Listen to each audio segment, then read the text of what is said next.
Hey guys, Sandy here. Welcome back to my channel. Today I am playing with all the things. I have thickers, I have Simple Stories foam stickers, I have Amy Tangerine's Picnic in the Park, I have some Scrapping Reflection stencils, I have some sequins, I have the inks, and I have a cut file. So let's see what I can do. Now you guys, I am super excited because I'm actually going to use a branding strip. But first, I'm going to stencil. Now these are both circle stencils and they are both in my Scrapping Reflection shop. This is Big Circle and it is a big circle. What I'm going to do is take my Pink and Main blender brush, and I have a blender brush for each color. This one is my blue blender brush.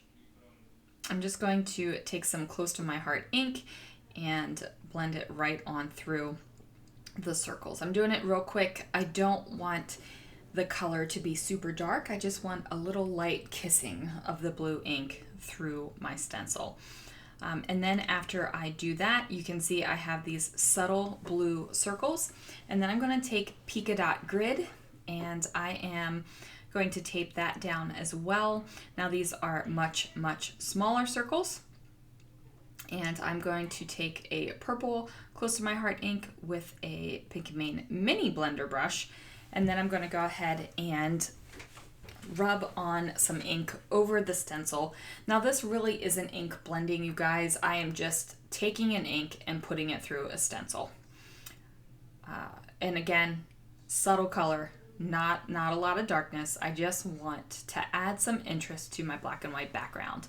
And this might be the way to introduce yourself to stenciling and inking backgrounds.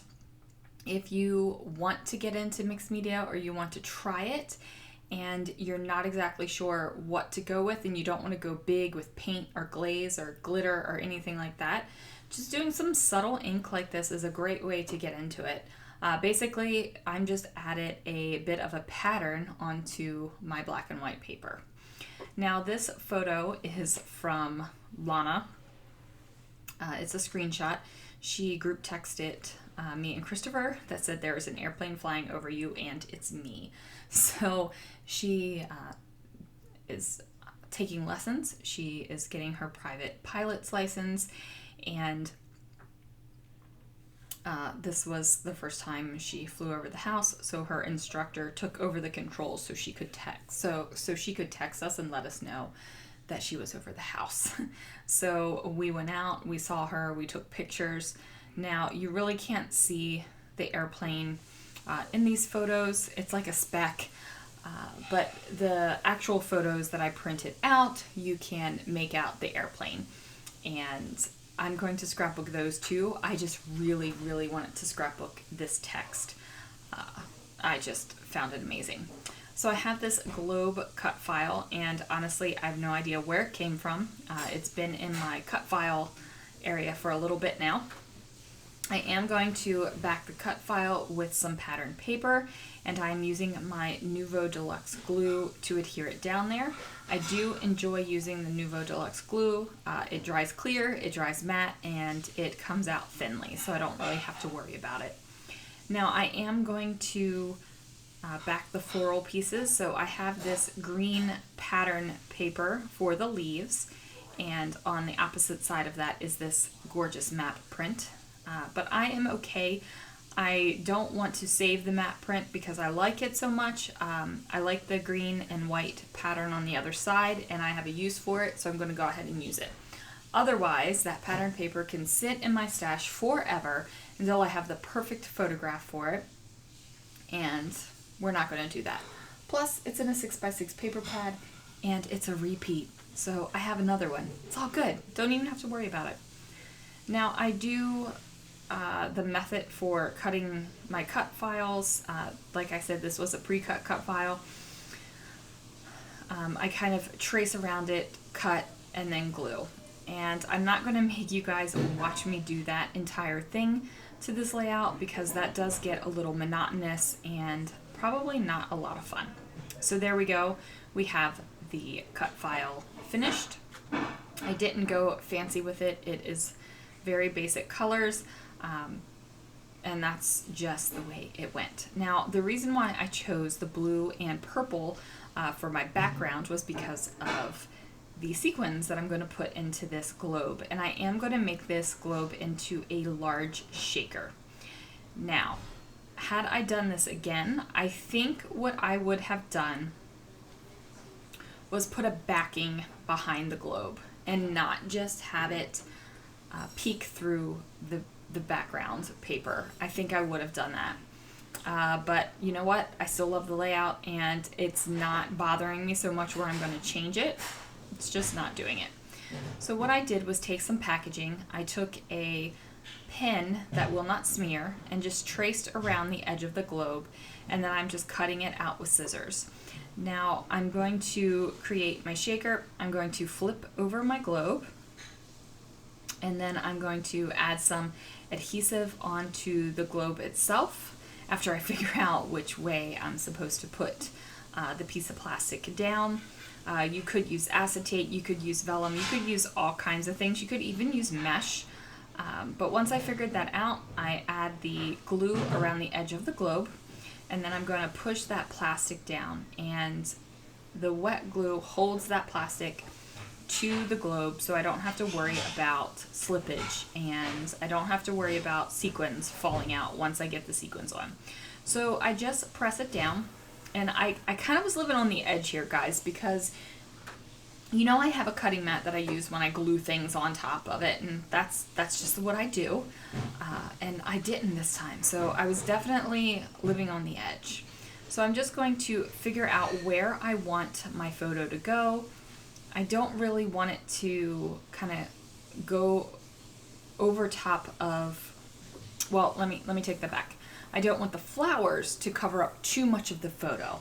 That's what I wanted to say. But I figure out where that's going to go. And then I'm going to take these thin foam strips.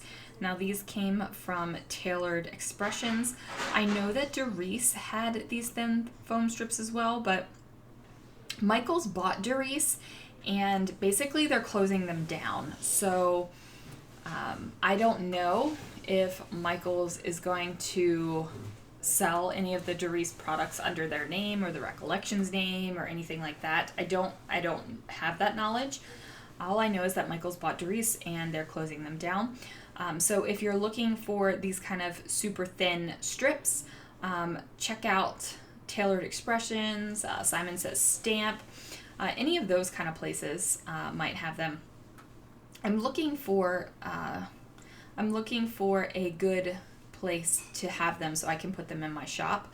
I haven't found that yet. Now what I'm going to do is take these pieces and I'm going to put them around the edge of the photo, because basically what I'm doing is creating the pocket only where you're going to be able to see the sequins. Like, you're not going to be able to see these sequins behind the photo. So why have the sequins there? Why do it? It'll be a waste of sequins. The sequins will fall down behind there because it will be laying flat in my album, and it's just not worth it to me. Like, it's not worth it to place all those sequins down there when you're not even going to be able to see them. So I do grab some thicker foam strips there, just to take up the real estate.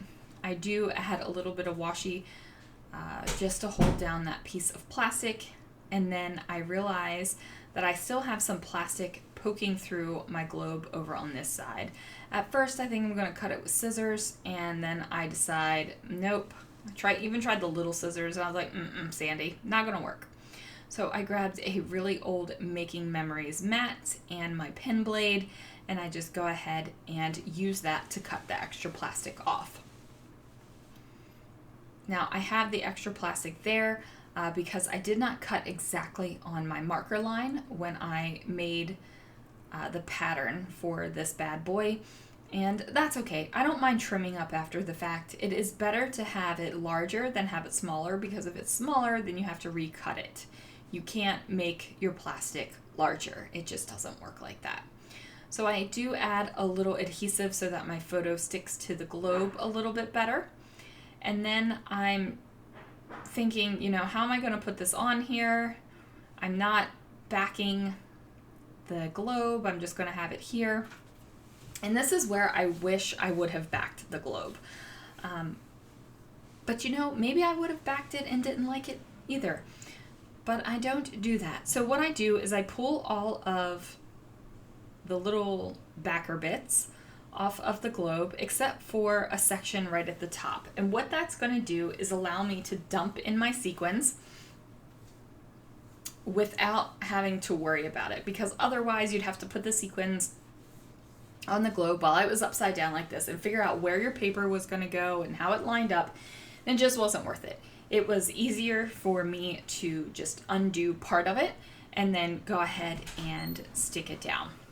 So we're going to figure out where we want it, and I do want it off to the right hand side ever so slightly, because I know that my title is going to fit down here on the lower right hand side. So as you can see, I have that little piece open, and then I have to throw away all of the little adhesive backing bits. I grab my Spiegelmom Scraps sequins and I just dump them in, like I'm going for it. There's a selection of blue and purple, and they're just gorgeous. There's some big holographic silver bits, and I push those down as well. And I just figure that it'll be good. Like, the colors definitely play off of the background. So then I peel off the backing of the area up at the top that I left open, and then I go ahead and get it done. So I shake it around a little bit just to see how it works, and it's working. The sequins aren't falling behind the photo. I don't have to worry about that. You have great sequin coverage because you don't have to fill out all that empty space that you're not even going to see because it's behind the photo. Now, I did decide to pop up the little globe wire thing just a little bit because I felt like it was kind of leaning down on the page, and I did not want to do that. Now I grab these Amy Tan thickers from American Crafts. The first word says fantastic, and then I grab the foam stickers from Simple Stories, and I pull out the word adventure. So adventure is orange, and that is why I decided to use the orange around the photo. And then, of course, the blue is because of the blue that is in the sequins and in the background.